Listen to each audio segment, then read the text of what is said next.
प्रेम से बोलिए श्री सत्यनारायण भगवान की जय। पूर्णिमा के दिन श्री सत्यनारायण भगवान की कथा पढ़ी अथवा सुनी जाती है।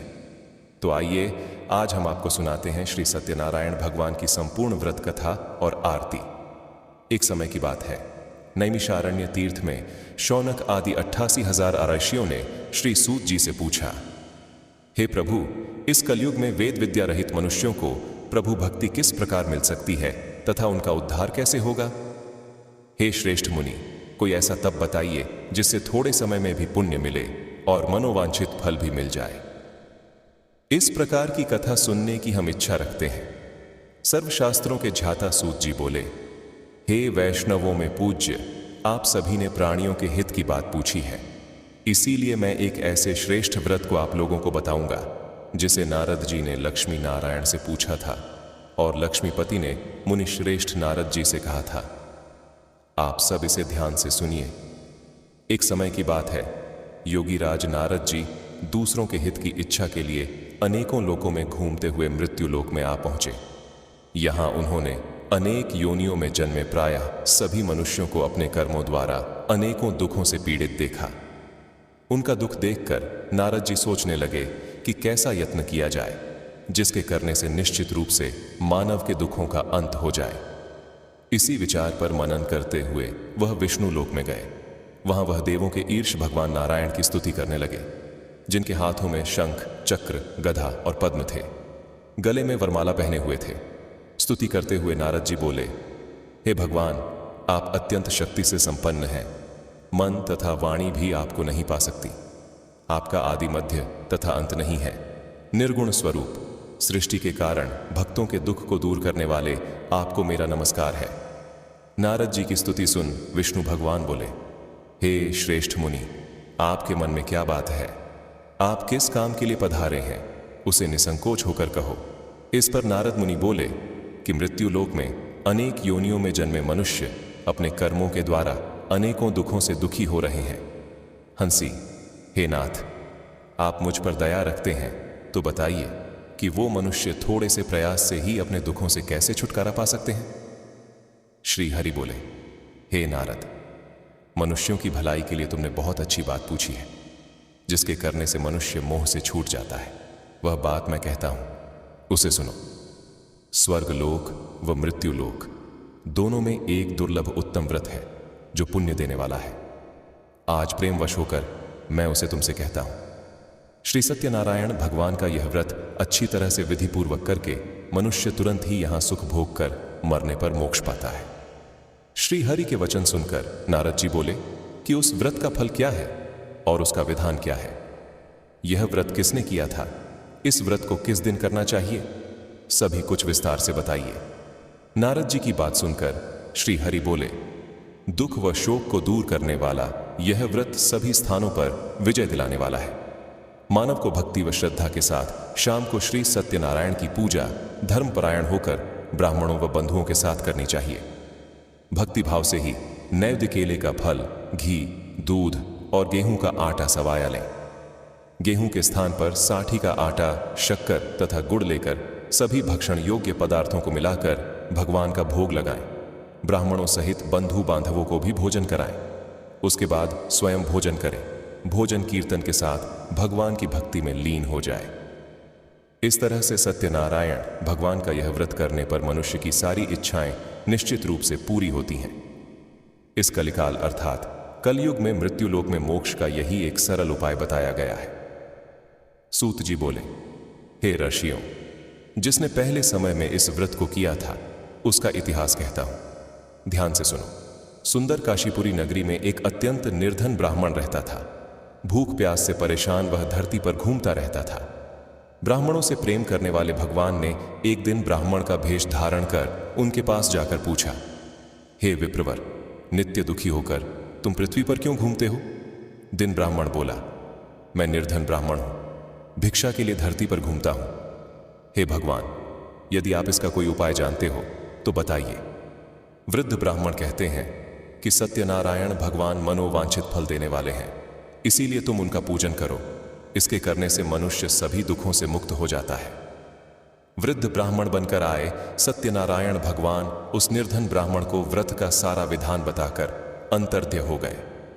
ब्राह्मण मन ही मन सोचने लगा कि जिस व्रत को वृद्ध ब्राह्मण करने को कह गए हैं मैं उसे जरूर करूंगा। यह निश्चय करने के बाद उसे रात में नींद नहीं आई। वह सवेरे उठकर सत्यनारायण भगवान के व्रत का निश्चय कर भिक्षा के लिए चल दिया।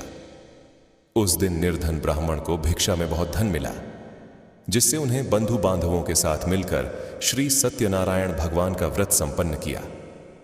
भगवान सत्यनारायण का व्रत संपन्न करने के बाद वह निर्धन ब्राह्मण सभी दुखों से छूट गया और अनेक प्रकार के संपत्तियों से युक्त हो गया। उसी समय से वह ब्राह्मण हर माह इस व्रत को करने लगा। इस तरह से श्री सत्यनारायण भगवान के व्रत को जो मनुष्य करेगा वह सभी प्रकार के पापों से छूटकर मोक्ष को प्राप्त होगा। जो मनुष्य इस व्रत को करेगा वह सभी दुखों से मुक्त हो जाएगा। सूत जी बोले, इस तरह से नारद जी से नारायण जी का कहा हुआ श्री सत्यनारायण व्रत को मैंने तुमसे कहा, हे विप्रो, अब मैं क्या और कहूं। आर्षि बोले, हे मुनिवर, संसार में उस विप्र से सुनकर और किस किस ने इस व्रत को किया, हम सब इस बात को सुनना चाहते हैं। इसके लिए हमारे मन में श्रद्धा का भाव है। सूत जी बोले, हे मुनियों, जिस जिसने इस व्रत को किया है वह सब सुनो। एक समय वही विप्र धन व ऐश्वर्य के अनुसार अनेक बंधु बांधवों के साथ इस व्रत को करने को तैयार हुआ। उसी समय एक लकड़ी बेचने वाला बूढ़ा आदमी आया और लकड़ियां बाहर रखकर अंदर ब्राह्मण के घर में गया। प्यास से दुखी वह लकड़हारा उनको व्रत करते हुए देख विप्र को नमस्कार कर पूछने लगा कि आप यह क्या कर रहे हैं तथा इसे करने से क्या फल मिलता है, कृपया मुझे भी बताइए। ब्राह्मण ने कहा कि सब मनोकामनाओं को पूरा करने वाला यह सत्यनारायण भगवान का व्रत है। इनकी कृपा से ही मेरे घर में धन्य धन आदि की वृद्धि हुई है। विप्र से सत्यनारायण व्रत के बारे में जानकर लकड़हारा बहुत प्रसन्न हुआ। चरणामृत लेकर वह प्रसाद खाने के बाद वह अपने घर गया। लकड़हारे ने अपने मन में संकल्प किया कि आज लकड़ी के बेचने से जो धन मिलेगा उसी से श्री सत्यनारायण भगवान का उत्तम व्रत करूंगा। मन में इस विचार को ले बूढ़ा आदमी सिर पर लकड़ियां रखकर उस नगर में बेचने गया जहां धनी लोग ज्यादा रहते थे। उस नगर में उसे अपनी लकड़ियों का दाम पहले से 4 गुना अधिक मिला। बूढ़ा प्रसन्नता के साथ दाम लेकर केले, शक्कर, घी, दूध, दही और गेहूं का आटा ले और सत्यनारायण भगवान के व्रत की अन्य सामग्रियां लेकर अपने घर आया। वहां उसने अपने बंधु बांधवों को बुलाकर विधि विधान से सत्यनारायण भगवान का पूजन व्रत किया। इस व्रत के प्रभाव से वह बूढ़ा लकड़हारा धन पुत्र आदि से युक्त होकर संसार के समस्त सुख भोग अंतकाल में बैकुंठ धाम चला गया। सूत जी बोले, हे श्रेष्ठ मुनियों, अब आगे की कथा कहता हूं। पहले समय में उल्कामुख नाम का एक बुद्धिमान राजा था। वह सत्यवक्ता और जितेंद्रिय था।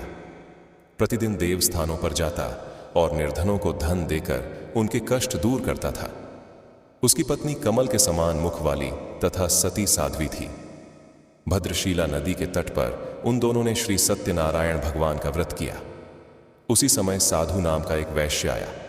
उसके पास व्यापार करने के लिए बहुत सा धन भी था। राजा को व्रत करते देखकर वह विनय के साथ पूछने लगा, हे राजन, भक्तिभाव से पूर्ण होकर आप यह क्या कर रहे हैं? मैं सुनने की इच्छा रखता हूं तो आप मुझे बताइए। राजा बोला, हे साधु, अपने बंधु बांधवों के साथ पुत्र आदि की प्राप्ति के लिए एक महाशक्तिशाली श्री सत्यनारायण भगवान का व्रत व पूजन कर रहा हूं। राजा के वचन सुनकर साधु आदर से बोला, हे राजन, मुझे इस व्रत का सारा विधान कहिए। आपके कथनानुसार मैं भी इस व्रत को करूंगा। मेरी भी संतान नहीं है और इस व्रत को करने से निश्चित रूप से मुझे संतान की प्राप्ति होगी। राजा से व्रत का सारा विधान सुन व्यापार से निवृत्त हो वह अपने घर गया। साधु वैश्य ने अपने पत्नी को संतान देने वाले इस व्रत का वर्णन कह सुनाया और कहा कि जब मेरी संतान होगी तब मैं इस व्रत को करूंगा। साधु ने इस तरह के वचन अपनी पत्नी लीलावती से कहे। एक दिन लीलावती पति के साथ आनंदित हो सांसारिक धर्म में प्रवृत्त होकर सत्यनारायण भगवान की कृपा से गर्भवती हो गई। 10वें महीने में उसके गर्भ से एक सुंदर कन्या ने जन्म लिया। दिनों दिन वह ऐसे बढ़ने लगी जैसे कि शुक्ल पक्ष का चंद्रमा बढ़ता है।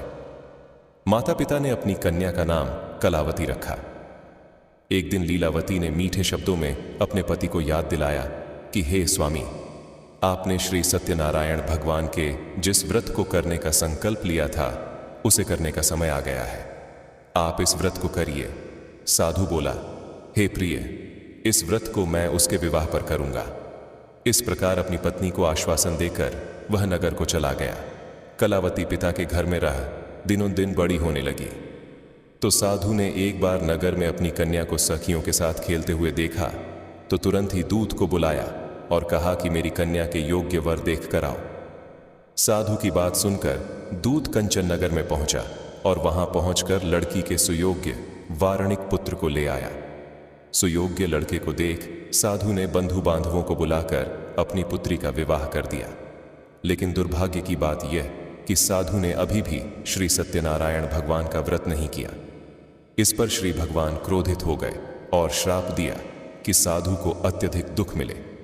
अपने कार्य में कुशल साधु बनिया जमाई को लेकर समुद्र के पास स्थित हो रत्नसारपुर नगर में गया। वहां जाकर दामाद ससुर दोनों मिलकर चंद्रकेतु राजा के नगर में व्यापार करने लगे। एक दिन भगवान सत्यनारायण की माया से एक चोर राजा का धन चुराकर भाग रहा था। उसने राजा के सिपाहियों को अपना पीछा करते हुए देखा तो चुराया हुआ धन वहां रख दिया जहां साधु अपने जमाई के साथ ठहरा हुआ था। राजा के सिपाहियों ने साधु वैश्य के पास राजा का धन पड़ा हुआ देखा तो वह ससुर जमाई दोनों को बांधकर प्रसन्नता से राजा के पास ले गए और कहा कि हे महाराज, उन दोनों चोरों को हम पकड़ कर लाए हैं, आप आगे की कार्यवाही की आज्ञा दें। राजा की आज्ञा से उन दोनों को कठिन कारावास में डाल दिया गया और उनका सारा धन भी उनसे छीन लिया गया। श्री सत्यनारायण भगवान के श्राप से साधु की पत्नी भी बहुत दुखी हुई। घर में जो धन रखा था उसे चोर चुरा ले गए। शारीरिक तथा मानसिक पीड़ा व भूख प्यास से अति दुखी हो अन्न की चिंता में कलावती एक ब्राह्मण के घर गई। वहां उसने श्री सत्यनारायण भगवान का व्रत होते देखा, फिर कथा भी सुनी। वह प्रसाद ग्रहण कर रात को घर वापस आई। माता ने कलावती से पूछा कि हे पुत्री, अब तक तुम कहां थी? तेरे मन में क्या है? कलावती ने अपनी माता से कहा, हे माता, मैंने एक ब्राह्मण के घर में श्री सत्यनारायण भगवान का व्रत देखा है। कन्या के वचन सुन लीलावती भगवान के पूजन की तैयारी करने लगी। लीलावती ने परिवार व बंधुओं सहित सत्यनारायण भगवान का पूजन किया और उनसे वर मांगा कि हे प्रभु, मेरे पति तथा जमाई शीघ्र ही घर आ जाए। साथ ही यह भी प्रार्थना की कि हम सबका अपराध क्षमा करें। श्री सत्यनारायण भगवान इस व्रत से संतुष्ट हो गए और राजा चंद्रकेतु को सपने में दर्शन देकर कहा, हे राजन, तुम उन दोनों वैश्य को छोड़ दो और तुमने उनका जो धन लिया है उसे वापस कर दो। अगर तुमने ऐसा नहीं किया तो मैं तुम्हारा धन, राज व संतान सभी को नष्ट कर दूंगा। राजा को यह सब कहकर भगवान अंतर्ध्य हो गए। प्रातः काल सभा में राजा ने अपना सपना सुनाया। फिर बोले कि वारणिक पुत्रों को कैद से मुक्त कर सभा में लाओ। दोनों ने आते ही राजा को प्रणाम किया। राजा मीठी वाणी में बोला, हे महानुभावों, भाग्यवश ऐसा कठिन दुख तुम्हें प्राप्त हुआ है, लेकिन अब तुम्हें कोई भय नहीं। ऐसा कहकर राजा ने उन दोनों को नए वस्त्र आभूषण भी पहनाए और जितना धन उनका लिया था उससे 2 गुना धन वापस कर दिया। दोनों वैश्य अपने घर को चल दिए। सूद जी बोले, वैश्यों ने मंगलाचार कर अपनी यात्रा आरंभ की और अपने नगर की ओर चल दिए। उनके थोड़ी दूर जाने पर एक दंडी भेषधारी श्री सत्यनारायण भगवान ने उनसे पूछा, हे साधु, तेरी नाव में क्या है? अभिमानी वार्णिक हंसता हुआ बोला, हे दंडी, आप क्यों पूछते हो? क्या धन लेने की इच्छा है? मेरी नाव में तो बेल पत्ते भरे हुए हैं। वैश्य के कठोर वचन सुन भगवान बोले, तुम्हारा वचन सत्य हो। दंडी ऐसे वचन कहकर वहां से दूर चले गए। कुछ दूर जाकर समुद्र किनारे बैठ गए। दंडी के जाने के बाद साधु वैश्य ने नित्य क्रिया के पश्चात नाव को ऊंची उठती देखकर अचंभा माना और नाव में बेल पत्ते आदि देखकर मूर्छित हो जमीन पर गिर पड़ा। मूर्छा खुलने पर वह अत्यंत शोक में डूब गया। तब उसका दामाद बोला कि हे पिताजी, आप शोक मत मनाइए, यह दंडी का श्राप है, इसलिए हमें उनकी शरण में जाना चाहिए, तभी हमारी मनोकामनाएं पूरी होंगी। दामाद की बात सुनकर वह दंडी के पास पहुंचा और अत्यंत भक्तिभाव से नमस्कार करते हुए बोला, मैंने आपसे जो असत्य वचन कहे थे उसके लिए मुझे क्षमा कर दें। ऐसा कहकर महान शोकातुर हो रोने लगा। तब दंडी भगवान बोले, हे वर्णिक पुत्र, मेरी आज्ञा से बार बार तुम्हें दुख प्राप्त हुआ है। तू मेरी पूजा से विमुख हुआ। साधु बोला, हे भगवान, आपकी माया से ब्रह्मा आदि देवता भी आपके रूप को नहीं जानते। तब मैं अज्ञानी कैसे जान सकता हूं? आप प्रसन्न होइए। अब मैं सामर्थ्य के अनुसार आपकी पूजा करूंगा। मेरी रक्षा करो और पहले के समान नौका में धन भर दें। साधु वैश्य के भक्तिपूर्वक वचन सुनकर भगवान प्रसन्न हुए और उसकी इच्छा अनुसार वरदान देकर अंतर्ध्य हो गए। ससुर जमाई जब नाव पर आए तो नाव धन से भरी हुई थी। फिर वही अपने अन्य साथियों के साथ सत्यनारायण भगवान का पूजन कर अपने नगर को चल दिए। जब नगर के नजदीक पहुंचे तो दूत को घर पर खबर देने के लिए भेज दिया। दूत साधु की पत्नी को प्रणाम कर कहता है कि मालिक अपने दामाद सहित नगर के निकट आ गए हैं। दूत की बात सुन साधु की पत्नी लीलावती ने बड़े हर्ष के साथ सत्यनारायण भगवान का पूजन कर अपनी पुत्री कलावती से कहा कि मैं अपने पति के दर्शन करने को जाती हूं। तू कार्य पूर्ण कर, शीघ्र ही आ जा। माता के ऐसे वचन सुन कलावती जल्दी में प्रसाद छोड़ अपने पति के पास चली गई। प्रसाद की अवज्ञा के कारण श्री सत्यनारायण भगवान रुष्ट हो गए और नाव सहित उसके पति को पानी में डुबो दिया। कलावती ने अपने पति को वहां न पाकर रोती हुई जमीन पर गिर गई। नौका को डूबा हुआ देख व कन्या को रोता हुआ देख साधु दुखी होकर बोला, हे प्रभु, मुझसे तथा मेरे परिवार से जो भूल हुई है उसे क्षमा करो। साधु के दीन वचन सुनकर श्री सत्यनारायण भगवान प्रसन्न हो गए और आकाशवाणी हुई, हे साधु, तेरी कन्या मेरे प्रसाद को छोड़कर आई है, इसलिए उसका पति अदृश्य हो गया है। यदि वह घर जाकर प्रसाद खाकर लौटेगी तो इसे उसका पति अवश्य मिलेगा। ऐसी आकाशवाणी सुनकर कलावती घर पहुंची, प्रसाद ग्रहण करती है और फिर आकर अपने पति के दर्शन करती है। उसके बाद साधु अपने बंधु बांधवों सहित श्री सत्यनारायण भगवान का विधि विधान से तथा इस लोक में सुख भोग कर अंत में स्वर्ग को जाता है। सूत जी बोले, हे ऋषियों, मैं और भी एक कथा सुनाता हूं, उसे भी ध्यानपूर्वक सुनो। प्रजापालन में लीन तुंगध्वज नाम का एक राजा था। उसने श्री भगवान का प्रसाद त्याग कर बहुत ही दुख पाया था। एक बार वन में जाकर वन्य पशुओं को मारकर वह हौफ के पेड़ के नीचे आया। वहां उसने ग्वालों को भक्ति भाव से अपने बंधुओं सहित सत्यनारायण भगवान का पूजन करते हुए देखा। अभिमानवश राजा ने उन्हें देखकर भी पूजा स्थान में नहीं गया और ना ही उसने भगवान को नमस्कार किया। ग्वालों ने राजा को प्रसाद दिया, लेकिन उसने वह प्रसाद नहीं खाया और प्रसाद को वहीं छोड़कर वह अपने नगर को चला गया। जब वह नगर में पहुंचा तो वहां सब कुछ तहस नहस हुआ पाया तो वह शीघ्र ही समझ गया कि यह तो भगवान ने ही किया है। वह दोबारा ग्वालों के पास पहुंचा और विधिपूर्वक पूजा करके प्रसाद खाया तो श्री सत्यनारायण भगवान की कृपा से सब कुछ पहले जैसा हो गया। दीर्घ काल तक सुख भोगने के बाद मरणोपरांत उसे स्वर्ग लोक की प्राप्ति हुई। जो मनुष्य परम दुर्लभ इस व्रत को करेगा तो भगवान सत्यनारायण की अनुकंपा से उसे धन धान की प्राप्ति होगी। निर्धन धनी हो जाता है और भय मुक्त हो जीवन जीता है। संतानहीन मनुष्य को संतान सुख मिलता है और सारे मनोरथ पूर्ण होने पर मानव अंतकाल में बैकुंठ धाम को जाता है। सूत जी बोले, जिन्होंने पहले इस व्रत को किया है, अब उनके दूसरे जन्म की कथा कहता हूं। वृद्ध शतानंद ब्राह्मण ने सुदामा का जन्म लेकर मोक्ष की प्राप्ति की। लकड़हारे ने अगले जन्म में निषाद बनकर मोक्ष प्राप्त किया। उल्कामुख नाम का राजा दशरथ होकर बैकुंठ गए। साधु नाम के वैश्य ने मोरध्वज बनकर अपने पुत्र को आर्य से चीर कर मोक्ष पाया। महाराज तुंगध्वज ने स्वयंभू होकर भगवान में भक्ति युक्त हो कर्म कर मोक्ष पाया। सत्यनारायण व्रत कथा का यह 5वां अध्याय संपूर्ण हुआ। तो प्रेम से बोलिए, श्री सत्यनारायण भगवान की जय। हरे कृष्णा। ओम नमो भगवते वासुदेवाय नमः। हे श्री सत्यनारायण भगवान, आपकी इस दुर्लभ पुण्यमय कथा को सुनने वाले अपने सभी भक्तों को सुख समृद्धि और धन धान से परिपूर्ण करना, उनके रोग शोक और दुख का नाश करना, उन्हें अपने लोक बैकुंठ की प्राप्ति कराना। प्रिय भक्तों, अंत में आइए अब श्रवण करते हैं श्री सत्यनारायण भगवान की आरती। इसके बाद यह कथा संपूर्ण होगी। जय लक्ष्मी रमणा, गाना गाने की आवाज। श्री जय लक्ष्मी रमणा, गाना गाने की आवाज। सत्यनारायण स्वामी जनपातक, गाना गाने की आवाज।